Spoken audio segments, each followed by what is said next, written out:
We're trying to sleep in here! Stop yelling! I'm trying to turn the music down! Stop banging on the wall! David, stop yelling at your father! Hello? Why is everybody screaming? Alexis, enough! The music's too loud! Then get them to turn it down! Well, that's what I'm trying to do! Hi. Hey. So, it's about that time. Yes, that time too, but I'm talking about this.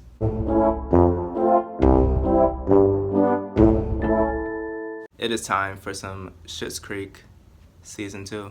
I actually just got done watching Season 2 this morning. Would have had it done earlier, but it's just been a lot of stuff going on with this coronavirus situation. Season 2 starts off with everyone trying, quote unquote, to find David. We're looking for something valuable and, Your son. what? No, a brown bag, as a matter of fact. Well, Okay, yeah, fine. And David's missing. In Season 1, they showed him driving off in Roland's truck with a trunk full of luggage. That man loves his stuff. Actually, they all do.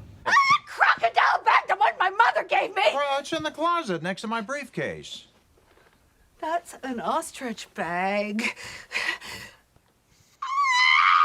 Okay.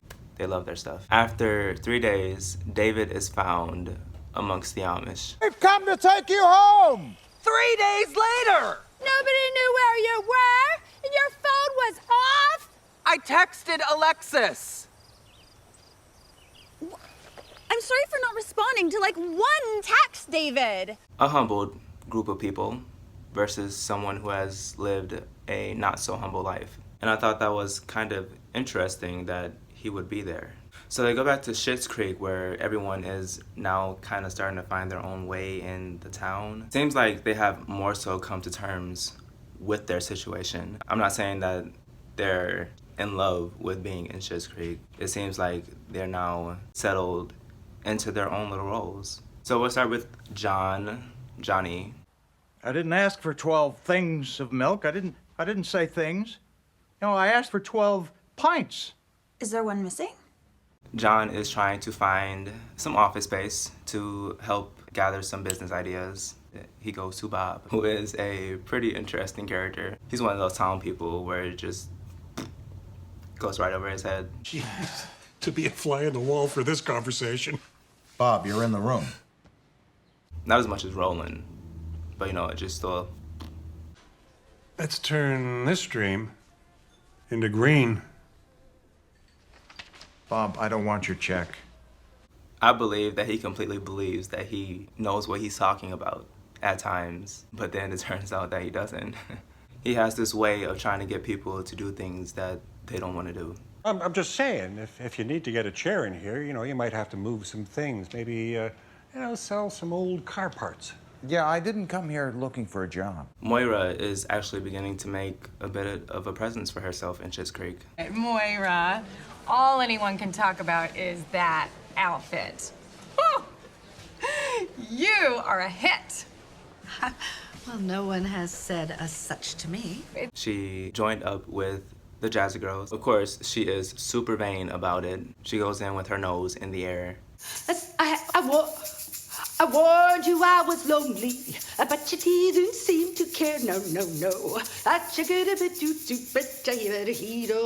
Although she's actually starting to make waves through the town. She ends up running for town council and getting into a heated battle with Jocelyn. And here I thought you were against this type of campaigning. Who says this has anything to do with the campaign? Alexis, I'm just starting to like her more and more. That's what we were holding on to, and not what was right in front of us. Which was what? What? What was right in front of you? When? Okay. She's just so... Couldn't decide in season 1 whether she wanted to be with Mutt or Ted, but the big surprise comes at the end where Ted proposes to her. And if things were different and I wasn't leaving, then definitely yes. So, is that a no? Yes? After tragically having his heart broken, Ted comes back looking, and Alexis is like, oh, who is that? And it turns out to be Ted on a motorcycle. Nice bike.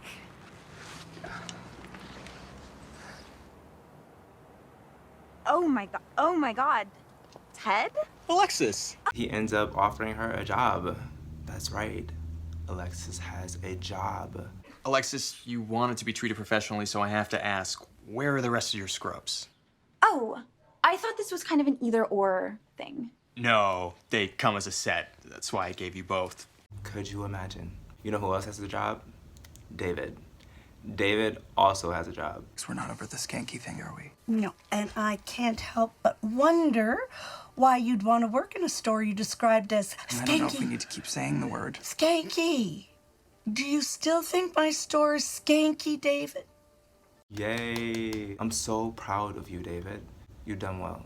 So he ends up getting a job at the Blouse Barn with an off-taste shop owner and a store full of very shapely mannequins. I don't think I've ever seen mannequins that looked so busty before. He actually has a moment of helping the shopkeeper win a case for keeping her store. You pulled it off.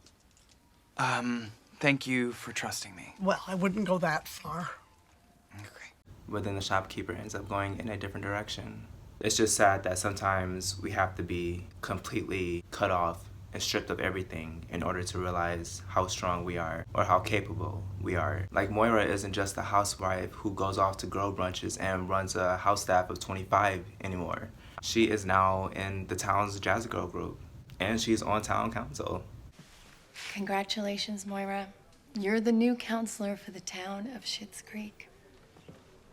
Alexis isn't just an international party girl with all of these crazy stories. It's just a checkpoint, okay? I've been through tons of these in Johannesburg. It's like a drive-through, except everybody has a gun. When were you in Johannesburg? Do I have to remind you of the time that I was taken hostage on David Geffen's yacht by Somali pirates for a week and nobody answered my texts? Just remember, no sudden movements, do not reach for the glove box, and no matter what happens, do not tell them your real name. What? She's not only going to work, but she's putting work into herself. They all are in some way, shape, or form, but her especially, going from an international party girl to a veterinary assistant. That's a big change. Relationships are building, mending, and breaking down. They're realizing who they are as people, or regular people. Even though Moira and Johnny can't sometimes stand Jocelyn and Roland, they still care for them. Roland and Jocelyn here could not have been more generous with what little they have. They found us a place to live. They've offered us their truck whenever we've needed it. Even though David and Stevie have had prior complicated relations, their relationship or friendship is still strong. And having swam in both ponds, I can say that I might be able to navigate those waters a little bit better than you. Wow. We'll see. Kind of. They're getting a better lay of the land, getting to know the people of the town more. Like Ronnie. Ronnie is just a meh character. It's a date. No, it's not. I wouldn't call it that. No, I didn't. Thank you. Okay. And then Twyla. Twyla is just Twyla. Get the hell out of here, you dumb broad! That was another thing he used to say. Jocelyn and Roland are just as quirky as they'll ever be. Those two are not as simple-minded as we thought. He is. They are definitely two people who are made for each other.